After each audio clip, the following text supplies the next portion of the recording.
Senhor esteja convosco. Ele está no meio de nós. Proclamação do Evangelho de Jesus Cristo segundo Lucas. Glória a vós, Senhor.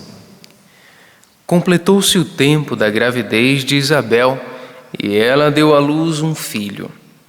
Os vizinhos e parentes ouviram dizer como o Senhor tinha sido misericordioso para com Isabel e alegraram-se com ela. No 8º dia, foram circuncidar o menino e queriam dar-lhe o nome de seu pai, Zacarias. A mãe, porém, disse: não, ele vai chamar-se João. Os outros disseram: não existe nenhum parente teu com esse nome.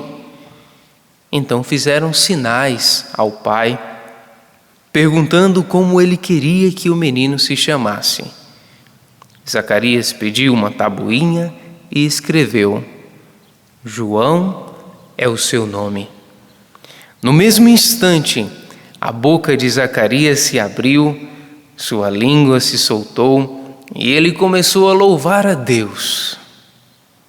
Todos os vizinhos ficaram com medo e a notícia espalhou-se por toda a região montanhosa da Judéia. E todos os que ouviam a notícia ficavam pensando: o que virá a ser este menino? De fato, a mão do Senhor estava com ele. Palavra da salvação. Glória a vós, Senhor.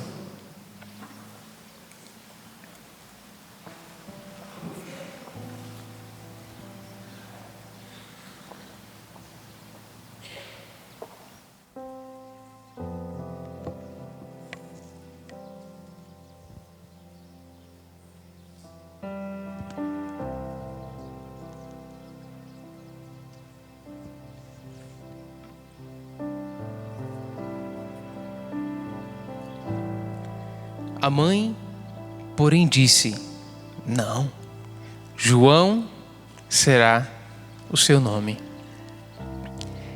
A primeira pergunta que nos fazemos é como um homem que ficou mudo, que não podia falar, conseguiu comunicar à sua esposa,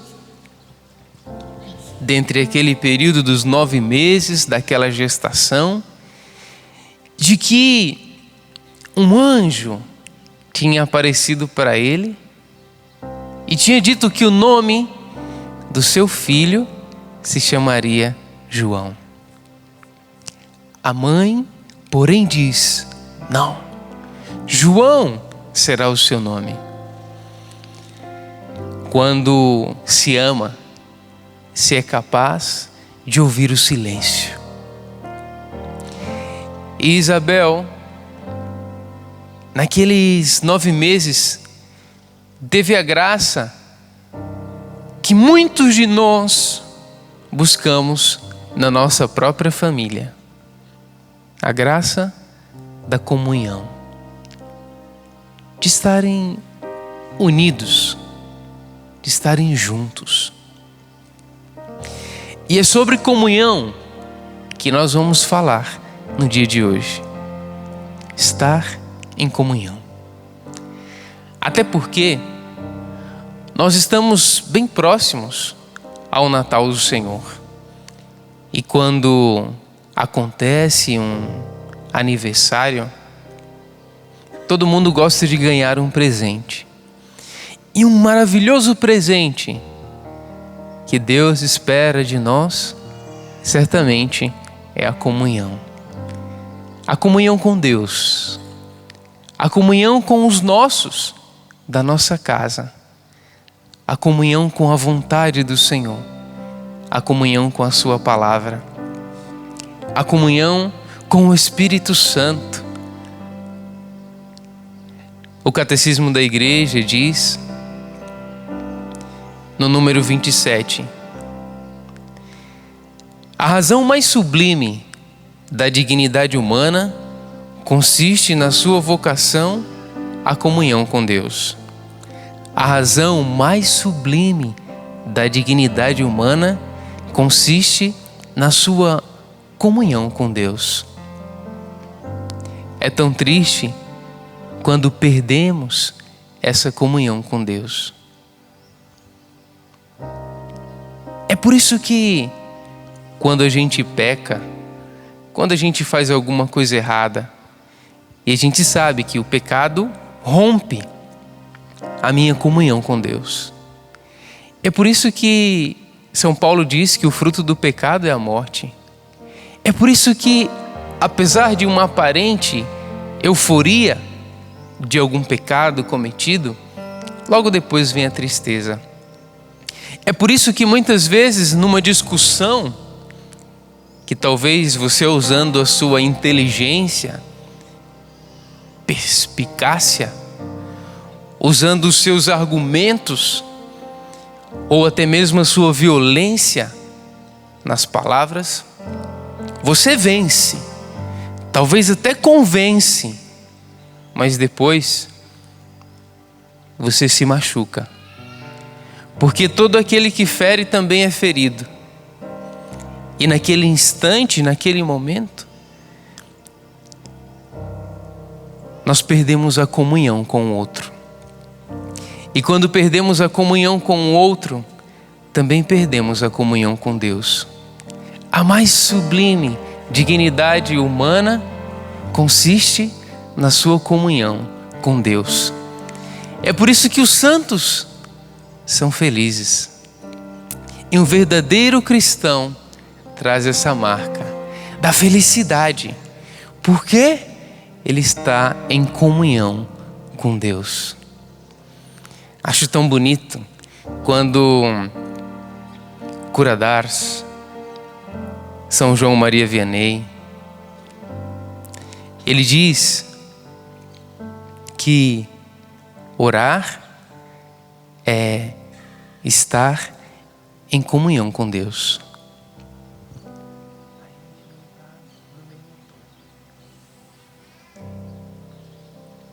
A gente não está no mesmo tom. Eu e você. Vamos sintonizar. Orar é estar em comunhão com Deus. Orar é unir-se a Deus.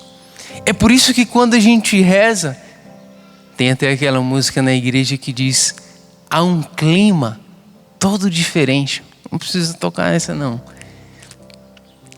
Mas tem um clima diferente. Tem algo diferente. É por isso que muitas pessoas, ao entrarem neste santuário ou na canção nova, dizem: tem uma coisa diferente aqui. Tem um clima diferente. Tem um ambiente diferente. Orar é unir-se a Deus. Tudo isso para falar desta palavra importante: comunhão. E olhando aqui na vida de Zacarias e Isabel, pais de João Batista, eu queria destacar 3 pontos, 3 meios para entrarmos em comunhão com Deus. É tão forte essa questão da comunhão, que a primeira leitura dizia que esse Elias que o Senhor iria enviar, que é João Batista, ele iria fazer com que o coração dos pais se voltassem para os filhos e dos filhos para os pais. Quantos pais, quantos filhos, que talvez estão brigados, estão sem se falar, estão machucados. E nesse Natal seria um grande presente que vocês voltem à comunhão. O primeiro meio para entrarmos em comunhão com Deus, olhando a vida de Zacarias, é a dor. A dor, padre? É isso mesmo, a dor. É um grande meio para entrarmos em comunhão com Deus. Veja, existem famílias, estão divididas, estão separadas, filho para um lado, pai para o outro, irmão aqui, outro lá na China, não quer nem ver, não quer falar. não quer mandar um zap, mas basta chegar a notícia de que aquele pai está com câncer, está com um tumor, que o médico disse: olha, você tem 6 meses, 3 meses.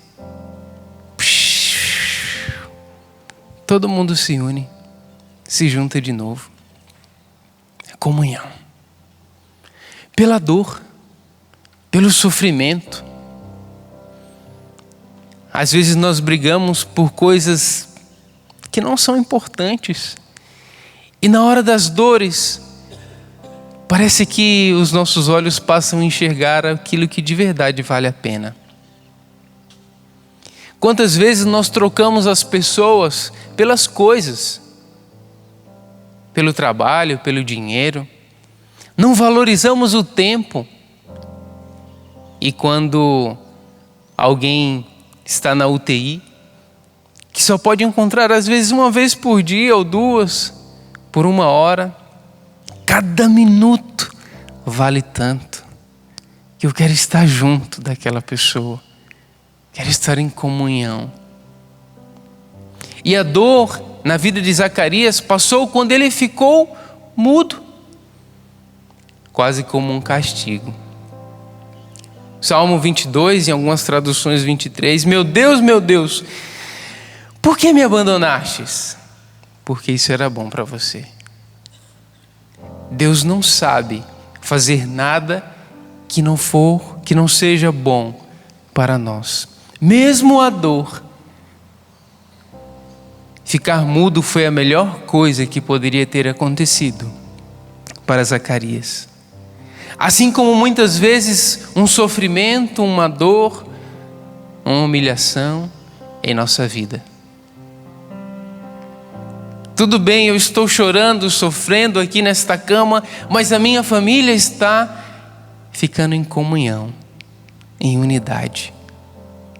Eles estão se perdoando, conversando. O segundo meio para entrarmos em comunhão com Deus é o silêncio. Quem fala demais não escuta o outro. E quem fala demais não escuta Deus. Zacarias era alguém muito importante, falava muito. Era chamado a pregar, a dar bênçãos no templo, sinagogas, casas. Mas agora ele teve que ficar em silêncio para ouvir a Deus. Ele falava de Deus, mas chegou a hora dele ouvir a Deus. E naquele silêncio, ele deixou de ser importante para muitas pessoas. Porque um sacerdote que é mudo, né? Não pode falar. Ainda mais na cultura judaica, que aquilo era sinal de maldição. Ninguém o chamava mais. E naquele silêncio ele passou a descobrir quem de verdade era importante na vida dele. E quem de verdade o amava. Não por aquilo que ele fazia, mas pelo que ele era. A sua esposa, Isabel. Na hora da dor, homens, muitas vezes você vai aprender a valorizar mais a sua esposa. Tem casos aí que o homem traiu, abandonou a mulher e depois, quando ele ficou doente, quem que foi cuidar dele? A esposa. Que testemunho, que força. Silêncio. Silencie um pouco mais para ouvir a Deus, entrar em comunhão com Ele. E o terceiro meio para entrarmos em comunhão com Deus, a humildade. Ele precisou tocar na sua pequenez, na sua fragilidade. O orgulhoso não ora, o humilde ora. O orgulhoso diz: para que eu vou à missa? Eu me basto, basta o meu trabalho. O humilde precisa da missa, da Eucaristia. É por isso que, ai que bonito, Acompanha aqui a câmera, eu vou sair daqui. Ai, que bonito que na missa nós também chamamos a Eucaristia, que daqui a pouco vamos receber, de comunhão. Que nesse Natal possamos dar este presente para Deus, para a nossa família e para nós mesmos. O presente de estar em comunhão. Através da dor, do silêncio, da humildade. Senhor, nosso Deus e nosso tudo. Olhando para a vida de Zacarias, de Isabel, do seu filho João, deste salmo, Senhor, que nos destes hoje, que dissestes que você se torna íntimo dos que o temem. Nesta humildade, Senhor, queremos entrar em comunhão contigo. Não queremos viver distantes de ti, Senhor.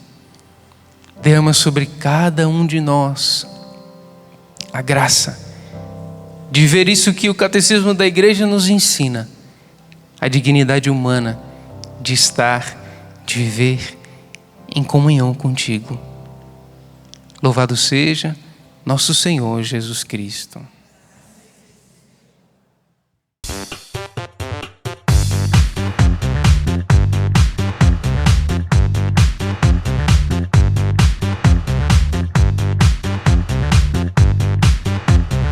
CançãoNovaPlay.com. Assine já!